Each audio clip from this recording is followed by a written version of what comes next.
Are you a dad trying to be a little bit more handy? Are you a handy daddy?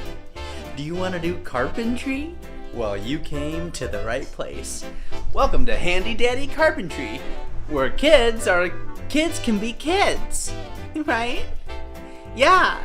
No, don't grab the camera.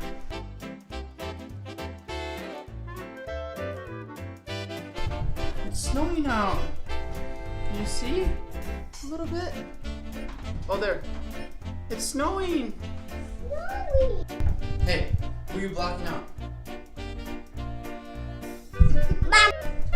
My wife and I bought this little play kitchen for our kids, and we noticed that the magnets on here are so difficult to open. Open the microwave up on top. Is that hard?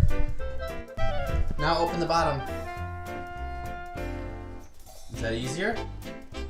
So all I did was I put double-sided tape and a little felt pad on the back side, and that still holds the magnet closed, or the door closed with the magnet, but it's much more soft and easier to open.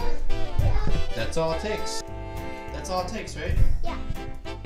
That's all it takes, right? That's all it takes? Hey, who are you blocking out? Mom! It's not a mirror. Hey, it's not a mirror. Thanks for joining me today. Hit that subscribe button. And don't forget to hit the bell too so you get notified when I make a new video. See you later.